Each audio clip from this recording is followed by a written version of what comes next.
ये आंसू आप देख रहे हैं, इस आंसू को देखिए, अन्यथा यह अंदर से रो रहा है व्यक्ति बहुत भारी पड़ेगा। ऐसे दिव्यांग को नज़रअंदाज मत करिए, ऐसे लाचार बेबस पर जुर्म मत करिए।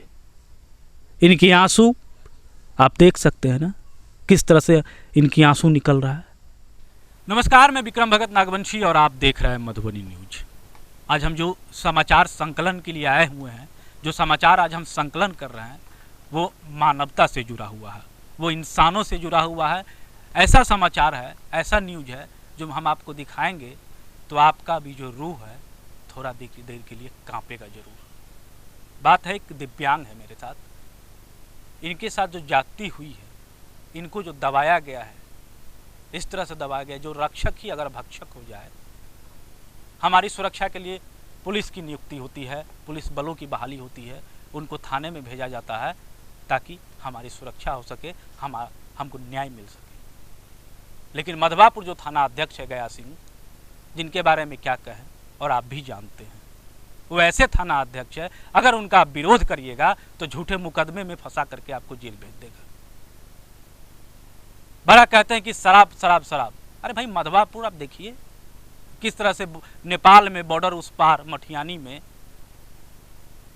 लाखों रुपया रोज नेपाल में जा रहा है, लोग पीने के लिए जा रहे हैं, शराब ढो रहे हैं, लेकिन बस दो चार को पकड़ के और तीसरी कर दिया। हमारे साथ है एक दिव्यांग है, इनकी कहानी बहुत ही दुख भरी कहानी है। ये बिल्कुल न चल सकते हैं, न उठ सकते हैं, न कहीं जा सकते हैं, और इनके साथ जो जाति हुई है, इनका एक ही ज़मीन है जहाँ पे अभी हम हैं, ये ज़मीन है। लेकिन दबंग लोगों ने, जो जनप्रतिनिधि होते हैं जिनको चुन करके सरकार भेजती है, उसने इनकी ज़मीन को जबरन ज़मीन में दखल करके सड़क बनवा दिया। और सड़क के साथ ही अगर ये गए, कोर्ट गए, न्यायालय गए, कानून में गए, तो इन पर बलात्कार का केस करके झूठे मुकदमे में फंसा दिया गया। ये है यहाँ की न्याय व्यवस्था, ये है यहाँ की कानून व्यवस्था, और ये है थाना अध्यक्ष गया सिंह की कार्यशैली। तो आइए हम जानेंगे इनसे ही जो आखिर क्या हुआ आपके साथ, क्या समस्या है। मधवापुर प्रखंड के अंतर्गत पिरोखर पंचायत के नज़दीक एक एकारी गांव बोलते हैं, जो कि पूर्व में उनका वासुदेवपुर उर्फ एकारी नाम है। वहाँ हम एक दिव्यांग व्यक्ति रह रहे हैं। हमारी समस्या बहुत कब्ल से चल रहा है। ये फरकैन झमेला जो है से 2010 से ही चल रहा है। हमारे साथ कितने बार मारपीट किए, हम बहुत दुखित भी हुए, कोर्ट में केस भी किए। वो दबंग लोग ऐसे हैं जो कोर्ट में भी जाकर के पैसे दे करके वकील को ही खरीद करके हमारे ऊपर कोई व्यवस्था नहीं चलने देते हैं। हम इतने कष्ट में समय को गुजार रहे हैं, जो एक परमात्मा सहारा है, वो देख रहे हैं, जिंदा प्राण ठठरी को रखे हुए हैं, लेकिन सहयोग नहीं मिल रहा है, कहीं से भोजन नहीं मिल रहा है, कोई समाचार नहीं सुन रहे हैं। इसके बाद वो फरीक जालसाजी से जो हमारी पैतृक संपत्ति है, हमारे पिता लोग दे गए हैं, जिस पर हमारा घर गृही है, वो ज़मीन जालसाजी से व्यू रजिस्ट्री करवा चुके हैं, जिसे हमें 2017 में अवगत हुआ। हमने उसकी कागजात निकाले, समाज के अंदर 1 साल तक इसकी हम देख रेख में रखे, जब भाई कोई हमारा इसका निदान निकाल दे। कोई नहीं निकालने वाला शुरुआत किए, तब हम चले गए न्यायालय के अधीन। हम प्रखंड में भी गए हैं, अंचल में भी गए हैं, जिला में भी गए हैं। डीएम साहब के नज़दीक जब गए तो वहाँ हमें बताए कि आप इधर उधर मत भटकिए, टाइटल सूट में जाकर के इस केस को दायर कीजिए, वहाँ से निदान हो जाएगा। आई टाइटल सूट डाला हुआ हमारा समझा जाए कि 3-4 साल करीब बीता जा रहा है, कोई न्याय मिला नहीं। सरकार के तरफ से समझिए जी कोरोना का 2 साल का समय व्यतीत हुआ, इसमें हमारा कोई सुनवाई नहीं। अब यदि कोर्ट खुला भी है तो उसमें न्यायाधीश नहीं है। यहाँ दबंग लोग अपना आप को कहते हैं जो इसको किसी ढंग से मार पीट करके समाप्त कर दो, ये घरारी हम ही ले लेंगे, हड़प लेंगे, ऐसे व्यवस्था पर उतरे हैं हम। फिर भी यहाँ से राज्य आयुक्त तक, पुलिस प्रशासन, एसडीओ साहब, अंचलाधिकारी, हर व्यक्ति को फ़ोन करते करते थक जाते हैं। कोई हमारे फ़ोन को जब जाता है तो स्विच ऑफ कर देते हैं, और वो लोग साजिश करके ये आचार संहिता रहते हुए इस बीच में इस रोड का निर्माण करवाए हैं ताजबरन दीपावली से एक दिन पहले, ताकि कोई पदाधिकारी भी वहाँ समय से नहीं रह सकते हैं। इधर वोट का भी समय है और उधर पर्व का भी समय है। इस बीच में रह करके हमारे साथ कितने तरह से दुर्व्यवहार किए जो हम नहीं कह सकते हैं, लेकिन फिर भी हमको समझा जाए कि ये लोग साजिश बताए जो कि हम रोड ढाल लेंगे। हमने समाज में 2, 4, 5 व्यक्ति जिसको लोग अभी कहते हैं जो छोटे कास्ट के लोग हैं, लेकिन नहीं, हम उसको भी भगवान समझते हैं, वो मानव रूप में आए हैं इस सृष्टि में। उन लोग से जाकर के कहें, वो लोग जाकर के वहाँ समझौता किया, जे भाई ये झमेला जो है इसको सुलझा लो, इसके बाद जो है से तुम अपना काम करो। लेकिन कहा ठीक है। और जब वो लोग चले गए तो ये मशीन चलाना शुरू कर दिया, जो कि हम नहीं ढाल करके ही रहेंगे।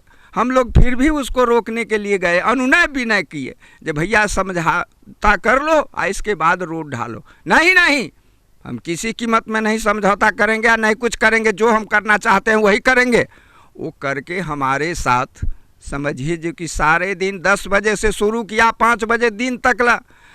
हम एक दिव्यांग व्यक्ति 100% है, हमारे साथ एक बाल विधवा मुस्मात है, जिसका न बाल है न बच्चा है।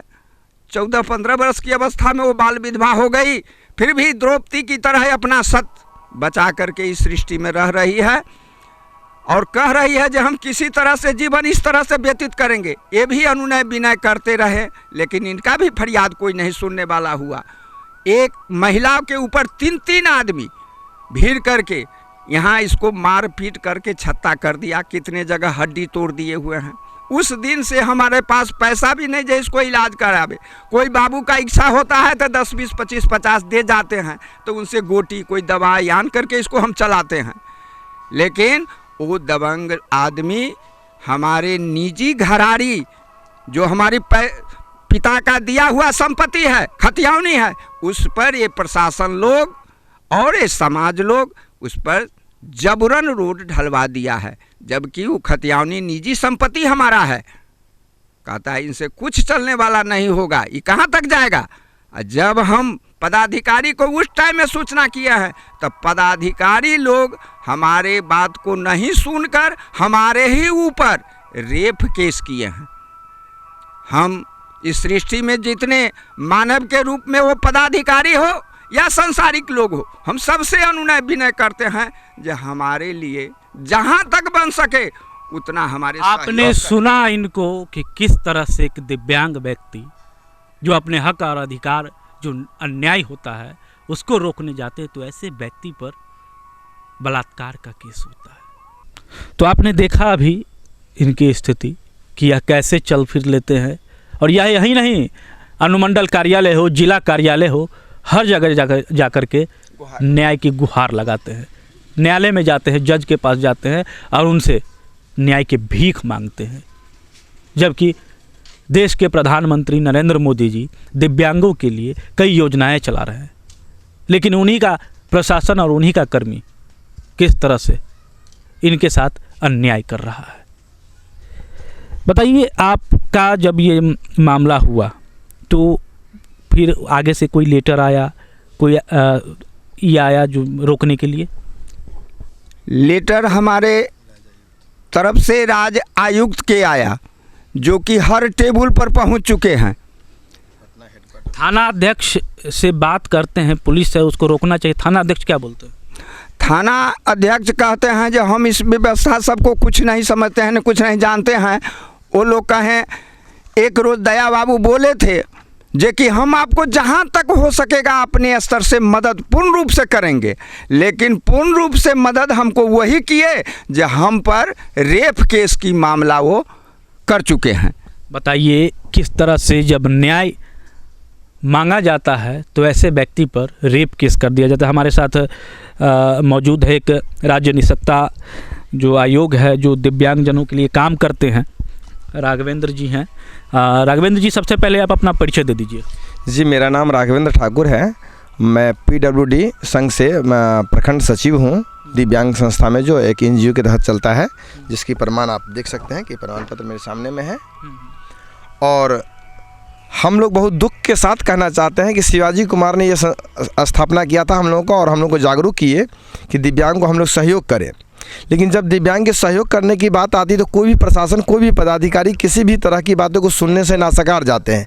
यहाँ तक मैं कहूँ कि अपर राजायुक्त, दिव्यांग जो अपर राजायुक्त हैं, उनका आदेश, जिससे हम कहेंगे इससे बड़ा कोई आदेश नहीं होता है, उस आदेश को ना तो SP साहब के यहाँ कोई सुन पाया, ना SDO साहब के पास कोई सुन पाता है, ना प्रशासन यानी कि माधवापुर ब्लॉक कहिए या थाना कहिए, वो भी नहीं सुन पा रहे, जबकि उनके टेबल पर पड़ा हुआ है।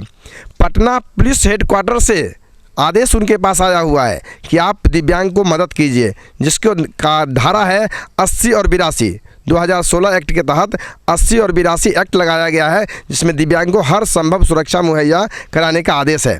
हर पदाधिकारी को, ये वार्ड हो, मुखिया हो, विधायक हो, हर आदमी की जिम्मेदारी है इस 80 और 82 के तहत कि आप उनको सुरक्षा मुहैया कराएं। लेकिन मैं जो देख रहा हूँ, मैं भी एक दिव्यांग हूँ, जो आप देख रहे हैं, तो हम लोग सहयोग करना चाहते हैं, लेकिन हम लोग थक चुके हैं। कहीं भी जाते तो कोई हमारी बात नहीं सुनता है। बहुत दुख के साथ कहना पड़ रहा है कि प्रशासन इतना लाचार कैसे है, और पैसा, इतना भी पैसा कमाने की दुनिया पड़ी है, इन अपाहिजों से पैसा कमाना क्या ज़रूरत है, इन विधवाओं को इतना तंग करके पैसा कमाना क्या ज़रूरत है। इस तरह से पैसा कमाना कोई ख़ास ज़रूरत नहीं है। अपने आप को देखिए, और प्रशासन से मैं कहना चाहूँगा कि बच्चे आपके घर में भी होंगे, समाज आपका भी होगा, ध्यान रहे कि यह पैसा कहीं ना कहीं आपके भविष्य को बर्बाद करेगा, तबाह करेगा। आज हम अपाहिज रो रहे हैं, आज हम अपाहिज परेशान हो रहे हैं, कभी न कभी आपका ही बच्चा, आपका ही वंश और आपका भी खानदान परेशान होगा, इस तरह जिस तरह से इस समाज में हम दिव्यांगों को परेशान किया जाता है। मैं इससे विशेष क्या कहूँ। नहीं, आपके पास कुछ पेपर देख रहे हैं इनका, जो ये है इनका पेपर है, कुछ जो सड़क से संबंधित कुछ आदेश है, क्या कुछ है बताइए। जी, आदेश से 2018 में आपका टाइटल सूट एक्ट कहते हैं, उसके तहत से ज़मीन पर लड़ाई लड़ी गई, जो अभी तक न्यायालय में विचाराधीन है। क्यों? क्योंकि उसके बाद कोरोना आ गया। 2 साल से कोरोना के चक्कर में कुछ काम नहीं कर रही है। उसके बाद जब काम नहीं होती तो समाज में कुछ लोग पंच बोलते कि मैं आपका निदान करा देता हूँ, रोड बनने दीजिए। कहा कि रोड कैसे बनने, तो मेरा निदान नहीं, रोड नहीं बनेगा। तो समाज में आता है तो कोई ना कोई चाहता है कि समाज की बात को माने। जब समाज में पंचायती होता है तो पंचायती आपका होता है, पंचायती का डेट मैं बता रहा हूँ, 1 सेकंड। पंचायती आपको 12 तारीख है 2021 में पंचायती होता है। पंचायती के बाद भी कोई निदान नहीं होता है, विकलांग को ठक लिया जाता है, यहाँ तक उनका पैर भी काट के ले जाया जाता है कि आप ये दे दीजिए, ये काट के हटा दीजिए, हम आपको पंचायती करा देते हैं। उनका पैर काट के ले जाता है। नहीं विश्वास होता फिर जा करके आचार संहिता लागू के दरमियान जब रोड बनना शुरू होता है तो ये भागे हो जाते हैं लोक अदालत में। लोक अदालत मतलब जो अनुमंडल में जो है, लोक अदालत में हम केस करते हैं। केस किया जाता है 23 तारीख को, 23/9 को केस अदालत में की जाती है। फिर 23 तारीख को ही हम लोग अपर राजायुक्त यानी निःशक्तता, अपर राजायुक्त निःशक्तता को हम लोग आवेदन करते हैं। वो डेट तो याद नहीं, लेकिन आदेश उनका आया हुआ है 24 तारीख को, जो 24 तारीख को हर टेबल पे SP के यहाँ, DSP के यहाँ और थाना प्रभारी जो आपके मधवापुर है उनके टेबल पर पड़ा हुआ है ये। लेकिन आज तक दिव्यांग से मिलने कोई व्यक्ति नहीं आए राजायुक्त के आदेश के बाद।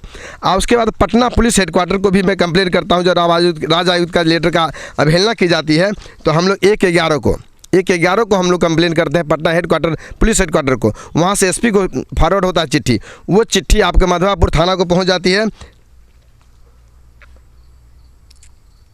23 तारीख को थाना के पास भी पहुंच जाती है, लेकिन थाना आज तक यानी कि अब उसका अगला यानी कि दिसंबर का आज 4 तारीख हो रहा है, अभी तक दिव्यांग का कोई सुध लेने के लिए कोई पदाधिकारी नहीं। उस बीच में 5 तारीख यानी कि दीपावली जिस दिन है उस दिन FIR ली जाती है थाना में। FIR का डेट में आप देख सकते हैं, थाना का FIR डेट है, इस पर 5 तारीख का डेट दिया हुआ है। आप सोचने की बात है कि 5 तारीख को आप थाना में आवेदन ले, जिस दिन दीपावली का दिन है, और उस पर उनके बल्कि वो कोई आदमी है नहीं इनके साथ में, कोई इनको मदद नहीं करता है, लेकिन जाना कि कोई मदद करेगा तो ऐसे लोगों का उस केस के अंदर डाल देता है कि हमारे साथ बलात्कार किया, हमारे साथ कपड़ा फाड़ दिया, तो कोई हमारा रुपया छीन लिया, हमसे हफ्ता वसूली किया। बताइए जो आदमी निसहाय है, इसका घर आसपास आप देखेंगे कि रोटी को जो तरस रहा है वो क्या हफ्ता वसूली करेगा। ये अपाई जहाज में हफ्ता वसूली करता है। इतना बड़ा दर्दनाक आवेदन को भी थाना प्रभारी लेता है। बहुत शर्म आती है मुझे कि आप आवेदन लेने से पहले या FIR लेने से पहले टेबल पे इतने बारे आवेदन पड़ा हुआ है, इस पुलिस पटना पुलिस हेडक्वार्टर का आवेदन पड़ा हुआ, आप उसको नहीं देखते हैं। निसक्ता अपर राजायुक्त का आदेश पड़ा हुआ आपके टेबल पे, लेकिन आप नहीं देखते हैं। बहुत शर्म होता है कि आप कर क्या रहे हैं। निश्चित ही बहुत शर्म की बात है थाना अध्यक्ष गया सिंह के लिए, जो एक दिव्यांग की मदद करने इनको देखने तक आते नहीं है, और जो उनके खिलाफ आवाज़ उठाएगा उन पे झूठे मुकदमे करके वो जेल भेजते हैं। मुझे डर नहीं हो रहा गया सिंह, थाना अध्यक्ष गया सिंह, क्योंकि जो यह विडंबना है, यह जो दिव्यांग के साथ समस्या है, इनकी जो लाचारी है, इनकी जो बेबसी है, और अपने बेबसी पर आंसू बहा रहा है। बताइए, ऐसे लोगों को मदद करने के बजाय ऐसे दिव्यांग को झूठे केस में फंसाया जाता है। ये मधवापुर थाना की ये सच्चाई है और ये हकीकत है। राघवेंद्र जी, एक बात बताइए, इनका परिवार कैसे चलता है? दान से कोई कुछ दे जाता है, उनसे इनका घर चलता है। एक महिष इनके पास है, ताकि बहुत पुश्तैनी महिष ने पूर्व जो कहता है, कोई दे जाता है, पारी नहीं जाता कि ले लीजिए घर जवाइएगा, उन लोग का दिया, उसको पोस पाल के उस पाड़ी को भैंस बनाया और भैंस से इनका गुजारा चलता है। ये कुछ खैनी भी बेच लिया करते थे एक ज़माने में, लेकिन अब तो लाचार हो गए, तो केस फौजदारी में फंस गए, तब से कहीं जाने में तो केस खैनी बेचने का काम था इनका, जो ट्राई साइकिल बोलते हैं, जो दिव्यांग को दी जाती है। शायद इन दिव्यांग को पूरे, जब से ये दिव्यांग है, 65 कितना उम्र हो गया आपका? 70 के आसपास इनका उम्र है। इस दरमियान एक ट्राई साइकिल इनको मिला है आज तक ब्लॉक से। प्रखंड विकास पदाधिकारी के यहाँ से इस दिव्यांग को एक ट्राई साइकिल मिला है। कब से पंचायती राज है, तब से एक पंचायत का मुखिया भी यह नहीं देखा कि इनको क्या दिया जाए। इनके हालात, घर द्वार तो आप देख ही रहे हैं जी, इनकी स्थिति है। यह इनकी स्थिति है। आपने देखा कैसे मधुबनी न्यूज आज आपको दिखा रहा है, एक जिनको ज़रूरत है उनको एक ट्राई साइकिल नहीं मिल रहा है। ये घर से कैसे निकलेंगे, अपने परिवार को कैसे चलाएंगे, यह एक बहुत बड़ी समस्या और इनके लिए लाचारी है। जबकि सरकार ऐसे दिव्यांगों की मदद के लिए अपना खजाना खोल रखा है, हर सुविधाएं इनको मुहैया कराते हैं, लेकिन यहाँ के जो प्रशासनिक पदाधिकारी है वो बहुत बस अपने मौज में लगे हुए हैं, खुद मौज कर रहे हैं, लेकिन उनकी जनता जिनको ज़रूरत है वो सिर्फ मर रहे हैं, उनको देखने वाला न कोई नहीं है। आपने सुना, ये बता रहे थे कि इन पर जो केस हुआ, जो समस्या है, तमाम जगहों से आदेश आया हुआ है कि इनको देखना है जा करके, लेकिन आज तक एक भी पदाधिकारी, प्रशासनिक लोग सूद लेने नहीं आया, जबकि उल्टे ऐसे दिव्यांग पर रेप केस कर दिया जाता है, बलात्कार केस कर दिया जाता है। इनकी आवाज़ को दबाने की कोशिश की जाती है। मुझे डर नहीं हो रहा है, मैं मान रहा हूँ कि मैं मधुबनी न्यूज के माध्यम से ये जो खबर चला रहा हूँ, मुझे डर नहीं है गया सिंह से। आप कर दीजिए FIR गया सिंह, आप कर दीजिए, कोई दिक्कत नहीं है, लेकिन हम जो हकीकत है, जो सच्चाई है, उसको रखने का काम निश्चित ही करेंगे हम। आप देख सकते हैं यहाँ पर एक विधवा है, ये इनके साथ जीवन यापन केना चले हैं कि जीवन माल पोस माल एगो रखने छी कि सरकार आए, वह माल जाल के खियबै छी पियबै छी के, वह 400 के रुपया लोग सब कर कुटुम्ब सब 200 400 दऽ गेल, तो वह खा के गुजर के जान करे छी। देख सकते हैं कि ये जो महिला है रो रही है। घर में द्वार है सरकार, आ वही पर हमारे जमीन हमरा मारैया पीटैया। 2 तारीख के हमरा पीटलक मारलक, जे दिन दिवाली के एक दिन पहिने ही। पुलिस नहीं आयल? पुलिस देख नहीं आयल, पुलिस नहीं आयल। पुलिस के फोन करैत करैत थाकि गेलन उम्हरे से उम्हरे, जे वहाँ छै इंग्लास वाला अथी छै, तिनका लोक रोक लगेलन। बताइए कि यह जो आंसू है, ये आंसू इस सरकार के लोगों को देखा नहीं जाता है। मुख्यमंत्री नीतीश कुमार जी, मैं आपसे कह रहा हूँ, कहाँ है आप और कहाँ है आपके प्रशासनिक लोग, जिला के लोग, जिला अधिकारी, जो ऐसे महिला और महिला आयोग, जो ऐसे विधवा महिला और एक दिव्यांग जो अपनी बेबसी पर आंसू बहा रहा है, लेकिन आपका नज़र और आपका ध्यान इस ओर नहीं जा रहा है। मैंने पहले भी इस न्यूज़ को चलाया था, आपने देखा होगा कि मधुबनी न्यूज़ के माध्यम से पहले इनकी समस्या को मैंने रखा, लेकिन न्यूज़ चलाने के बाद भी ये नीतीश कुमार जी के जो प्रशासनिक लोग हैं, नीतीश कुमार जी के जो अधिकारी हैं, उनको कुछ समझ में नहीं आता। बस उनको सिर्फ और सिर्फ भ्रष्टाचार और पैसे ही दिखाई देते हैं, जो आज किसी से छुपा हुआ नहीं है और वो एक हकीकत है और सच्चाई है। बताइए कैसे चलता है आपका जीवन? हमारा जीवन भगवान एक आश्रित हैं। किसी को दया माया लगा तो हमारा समझिए जैसे 50, 10, 20 जो दे देता है। एक महिला है बाल विधवा जो हमारे छोटे भाई की पत्नी है, फिर भी वो माँ बन करके कभी प्यास लगा तो 1 गिलास पानी दे जाती है। कहीं से कुछ आ गया तो कुछ तरह से 2 रोज़ 3 रोज़ भोजन का भी ऐसा समय व्यतीत हो जाता है। फिर भी हम भगवान के ऊपर आश्रित रहते हैं, किसी के नज़दीक हाथ पसारने भी नहीं जाते हैं। लेकिन ऐसे सृष्टि में भगवान हमको काहे भेजे हुए हैं? कौन इस सृष्टि को चलाने वाले हैं? अभी के समय में हम लोग सतयुग, त्रेता, द्वापर सबका इतिहास में लिखा हुआ है जे कि ऐसे ऐसे मानव को ऐसे ऐसे सेवा किया जाता था। अभी के समय में जो मानव है कि पुलिस प्रशासन है, ये क्या चीज़ है? न कानून है न व्यवस्था है, कुछ चीज़ को हम नहीं देख रहे हैं। हम अपना थानाध्यक्ष गया सिंह जी, अंचलाधिकारी महोदय, प्रखंड विकास पदाधिकारी और जिलाधिकारी महोदय, ये आंसू आप देख रहे हैं, इस आंसू को देखिए, अन्यथा ये अंदर से रो रहा है व्यक्ति बहुत भारी पड़ेगा। ऐसे दिव्यांग को नज़रअंदाज मत करिए, ऐसे लाचार बेबस पर जुर्म मत करिए। इनकी आंसू आप देख सकते हैं ना किस तरह से इनकी आंसू निकल रहा है। तो मैं तमाम दर्शकों से कहना चाहूँगा कि जो विडंबना है, जो समस्या है, जो लाचार व्यक्ति है, इनको देखने वाला कोई नहीं है, ना प्रशासन है ना पुलिस है। जबकि जो भी जुर्म की बात होती है, जो जाति की बात होती है, वो कर दिया जाता है इनके साथ में। तो बने रहे हमारे मधुबनी न्यूज़ के साथ। हमारा फेसबुक देख रहे हैं तो हमारे पेज को लाइक करें, हमारा यूट्यूब देख रहे हैं तो हमारे चैनल को जरूर सब्सक्राइब करें। बहुत बहुत धन्यवाद।